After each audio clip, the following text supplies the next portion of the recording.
meeting, ladies and gentlemen. I want to thank you all for coming out here for our spring meeting, 50th year of the Booster Club. And I'm glad to see so many people here. I know you didn't come here to hear me talk, so we'll just get right into the program. Our first person I want to introduce is our first Booster Club president here in Massillon, Tink Ulrich.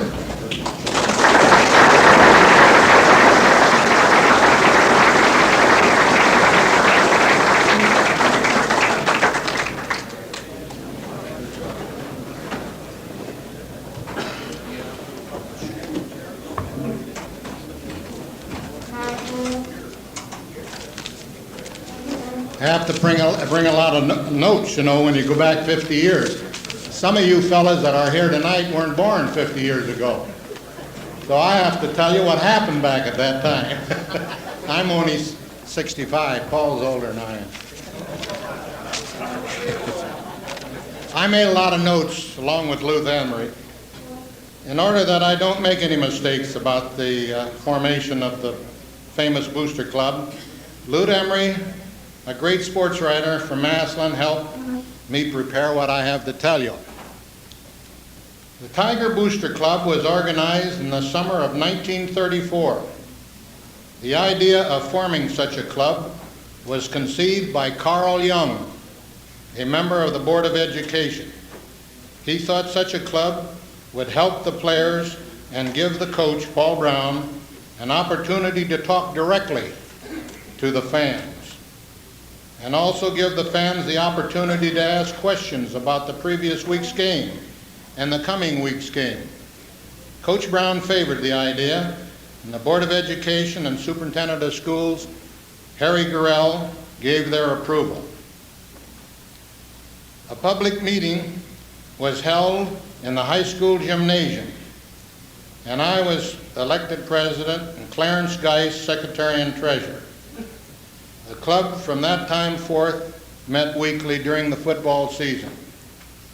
One of its first major projects, and most needed, was that of providing a well-balanced lunch for those players who were undernourished.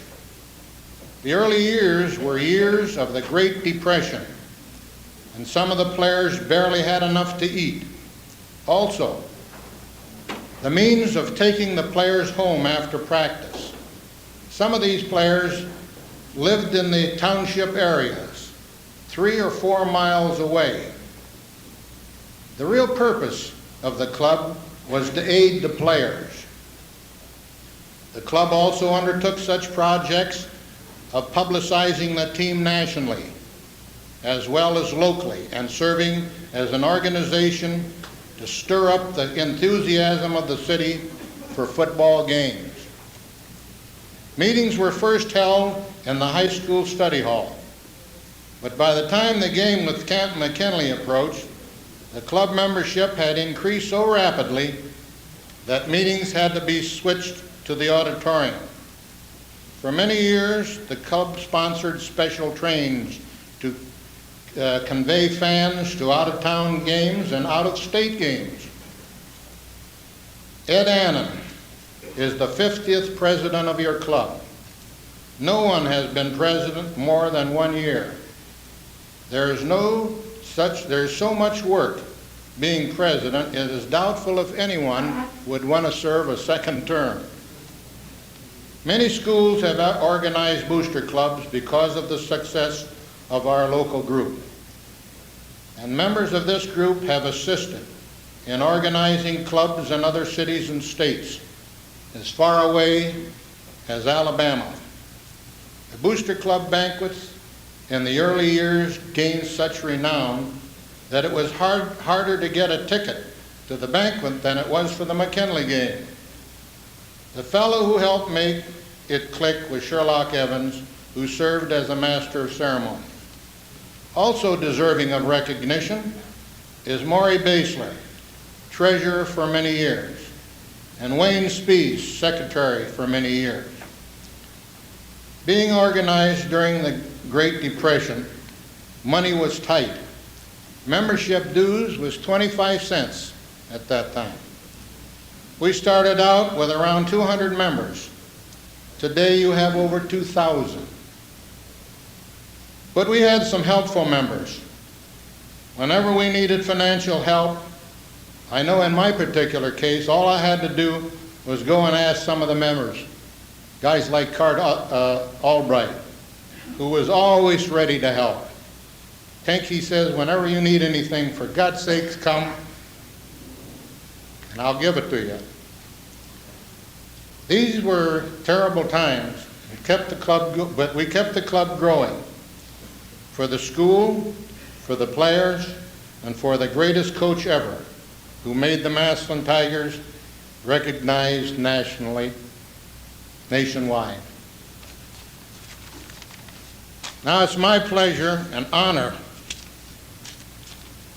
to welcome back home the greatest coach that I've ever known.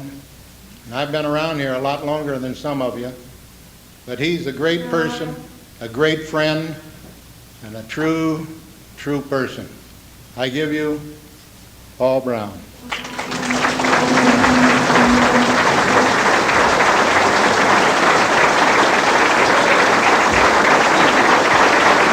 Thank you, Arvine.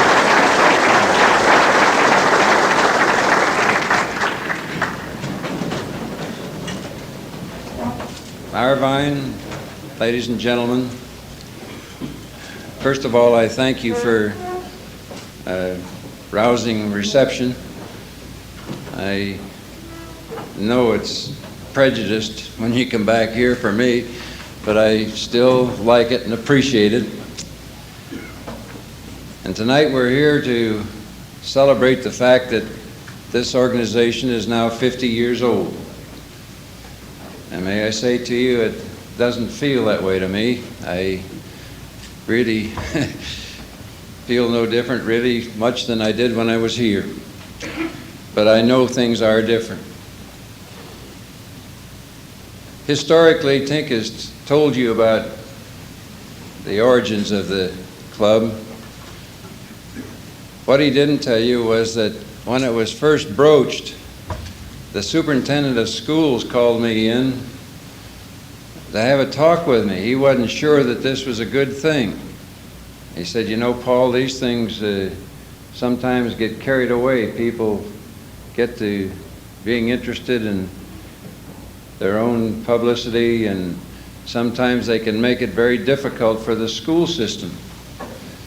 And I said, well, Mr. Grell, I know what the purpose of it as we have stated it, and I will emphasize that as we go along.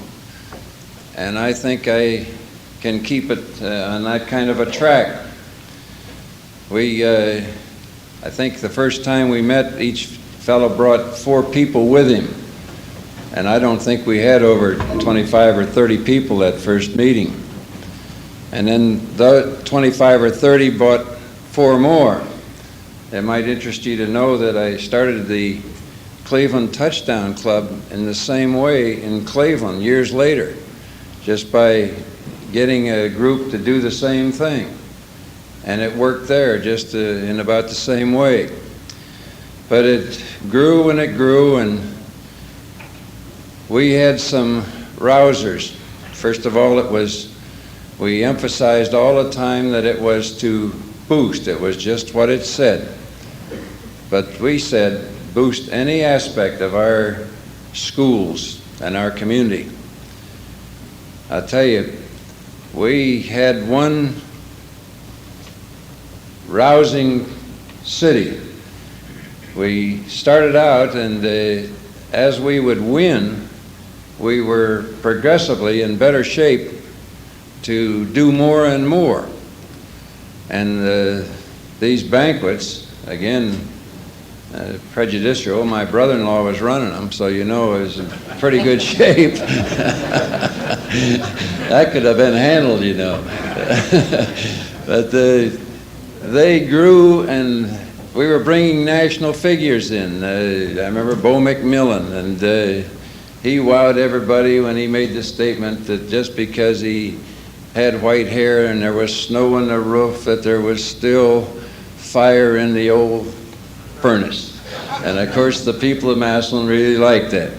We had Noble Kaiser, Lou Little. These were famous coaches of the time, and we would bring them to have our public meet them. And I always had an ulterior motive.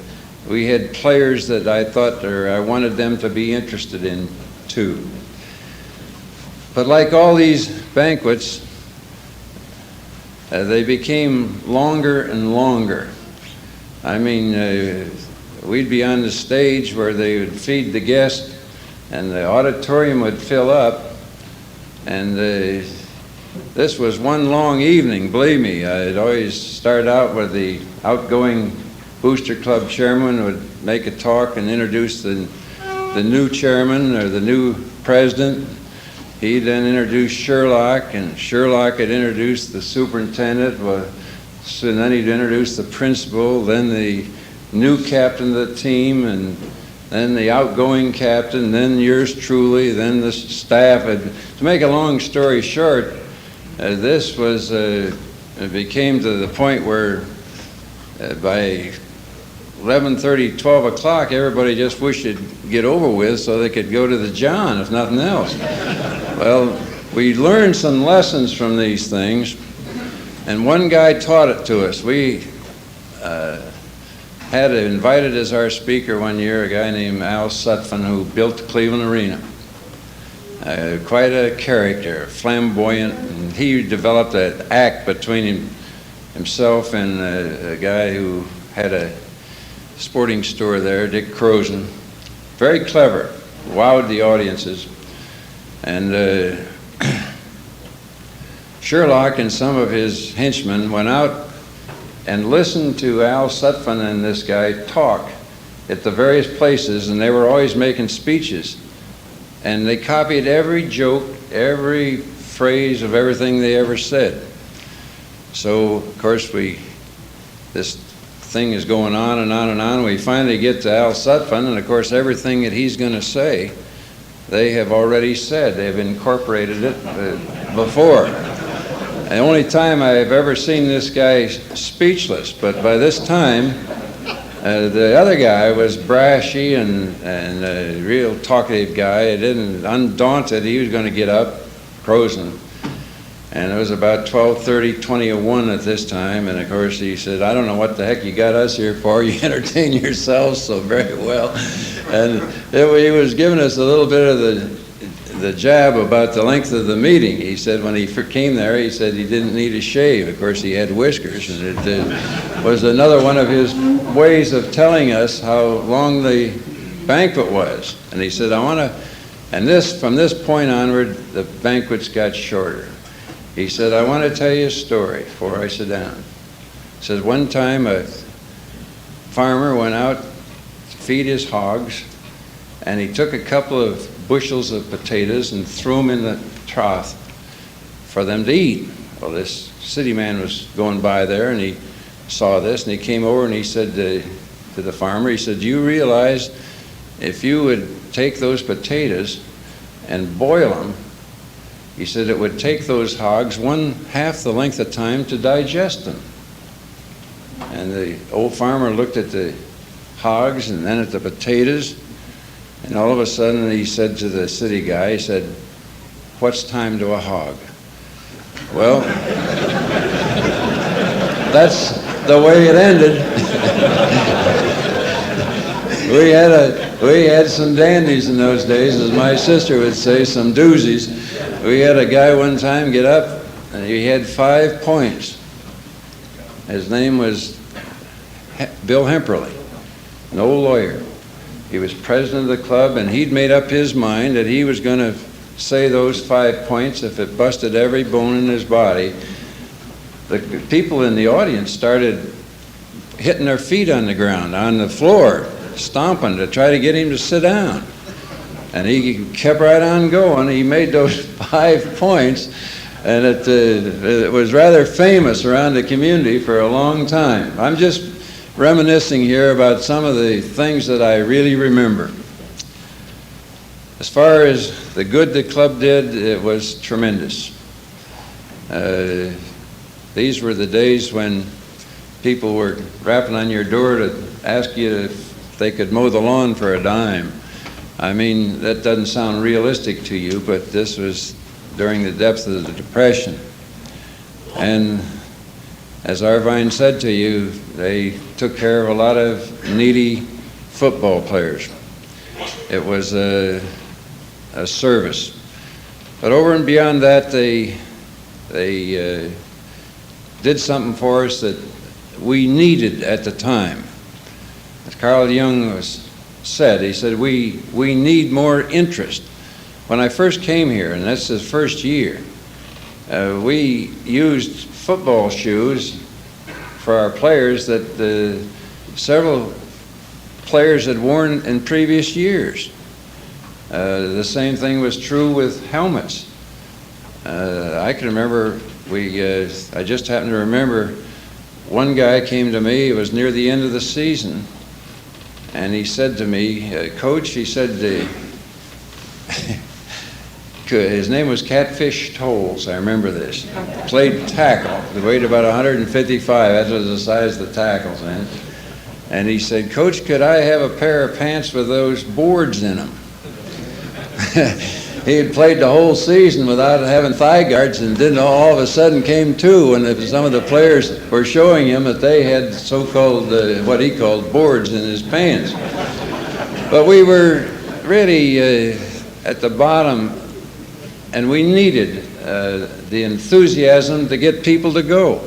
We sprinkled the field down the night before our first game that I had here, because when the players would be tackled, a cloud of dust would roll over the people in the stands. And I don't think our stands were about 3,000 if you flattered it. And some of these people here remember all this, and I'm sure the young ones here think this is a sort of a far-fetched story, but it really isn't. These are things that happen. Well, I'll tell you another thing. One of the most helpful things we had was that Luther Emery would help us build up the team that we were going to play. In other words, the players reflect the public. And we always tried to keep the team we were playing the next week a worthy opponent. And sometimes if they were real good, why, we'd scare everybody in town with what was going to take place.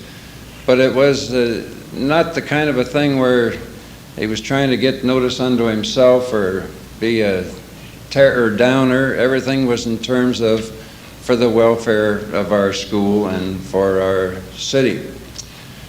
And of course, a little bit of winning then took place, and the final result was that we became somewhat special in not only in Ohio football circles, but I think nationally. And of course, you folks today have got the responsibility of carrying it on. I want to thank the old-timers that I have seen and said hello to here.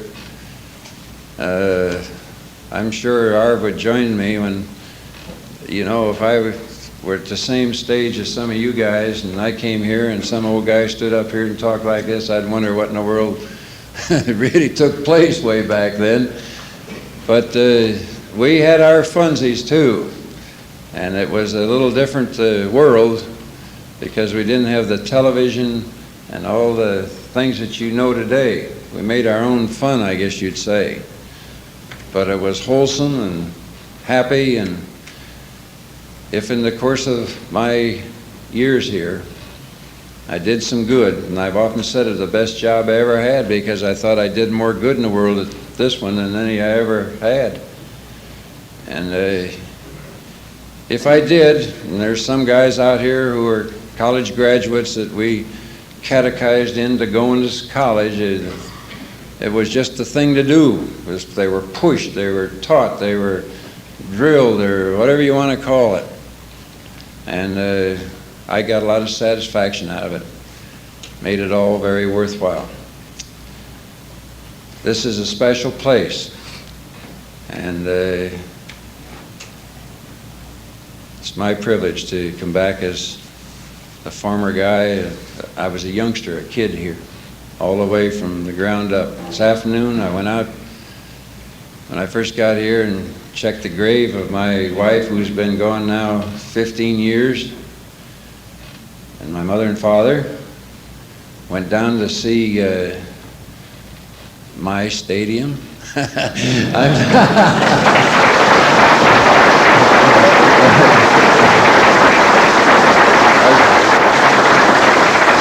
I shouldn't say I was just in fun, but I did. I went down to see how things looked. A lot of kids were out there working in track, I think. The schedule has sure changed since I used to be here. I saw that. Some of those schools are new since my days. And then I went around, I took a look at Lauren Andrews, where I was a little boy. Took a look at the houses that I lived in before I left. Never forget the last one that we lived in when I went to Ohio State.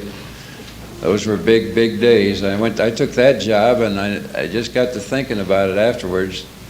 I never asked them what it paid, or nothing. Here I'm coming. And I'll never forget our doctor was Dr. Bell, and he had a great deal to do with a lot of the things in this community that are here today. And he wanted to talk to me very seriously. I'd been appointed. This was a lifetime dream to a skinny little guy. And he says, "Paul, I'm not so sure of this." He said, "I think you might be wound too tight for this job." And I had the right answer. So I gotta go, Doc. That's as good a way as a lot of ways I can think of. And so I went and, of course, had a very happy time. One thing I wanted to tell you about that last year, I got sick. We were going to play Niles before we played McKinley. And Dr. Bell said, "You can't go there." It was at Niles. And I said, "Well, Doc, I got to go." I said, "This is serious. This is the week before the game, and I got to make sure I got to be there." And he says, you can't go. He says, "We're all useful, but nobody's necessary." I never forgot that one. So I make great provisions to talk at the half to the team to make sure that everything's okay. I'm in a tremendous perspiration in bed, and the phone rings, and it's McGranahan. I said, what's the score? What's the score? How's it going?" And he said, "Oh, we're ahead 47-0.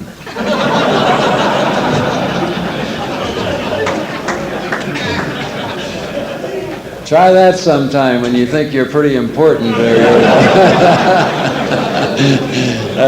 It was a great lesson, and I tell you what, I never forgot it, and it put me sort of in place. As the doctor said, we're all useful, but nobody's necessary. And another thing that he said to me, we went for some years, we didn't get beat, then we lost a game to Newcastle, Pennsylvania, 7-0. And I saw him the next morning in Ryder's drugstore, and he said, "What did I tell you? The hammers are never far beneath the ground." Already I'd heard about, why didn't we do this or why didn't we do that, that kind of a thing. But they were happy, pleasant things for me, and my heart, of course, is here. I'll end up the whole works of me one of these days. But in the meantime, let me say to you that I'm proud to have come from here, and I'm proud to have had the chance to do what I did here, and to all the friends and the loyal people, I thank you.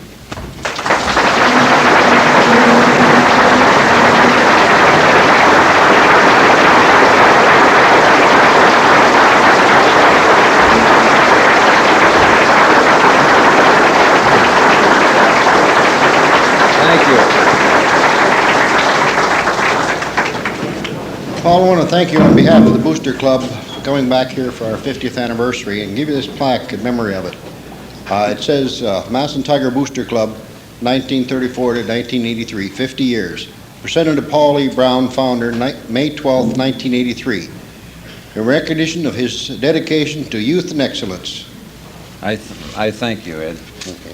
Thank you. Ladies and gentlemen, I thank you very, very much, and I'm proud of it, and now it'll have a place of honor in my home.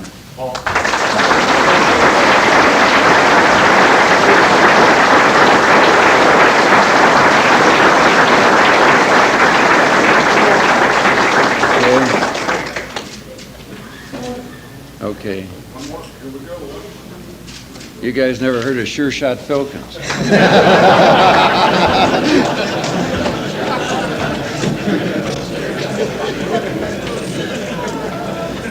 I want to thank you very much, Paul. We'll get on to the meeting. I'll bring up Mike Kearns for the next part of the meeting here.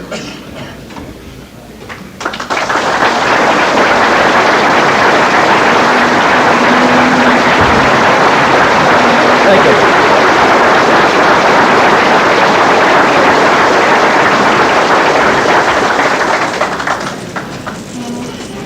I don't know how the rest of you feel, but it's really a joy for me to sit back and just listen to a living legend around here talk and tell you about some of the things that happened. I think that it's really a thrill to coach in your stadium, Paul, and I know all my coaching staff and everybody really has enjoyed tonight and appreciate you coming back on this, I think, a great occasion for such a fine organization who has helped so many young men make it in life. I know, too, that, Paul, the Booster Club has always, in Massillon, supported the coaching staff. I don't know anywhere else where the coaches have been treated as well as they have by a group of men. And I can attest to that, personally. They have backed me to the fullest extent, and when I needed backing, and that really is when it counts. I appreciate all they've done for me, and I know that it's one of the finest organizations anywhere that I've ever seen. With that in mind, I'd like to say that Paul and I do have a few things in common. We're both still trying to win the big one. And we're going to do it. You know, we're not going to fool around very much longer, and I know Paul doesn't have a lot of years left, and I don't either, so I think both of us have got to get together and talk a little bit afterwards. So I don't know, I got Jerry Faust coming in a couple of weeks. I'm going to kind of pick his brain, Paul, and find out what the hell's going on down in Cincinnati. But Jerry will be here in about 2 weeks. He's speaking at your banquet, by the way, the Paul Brown Scholarship Banquet put on by the Rotary Club, and I think Lee McCauley's even here tonight. If you people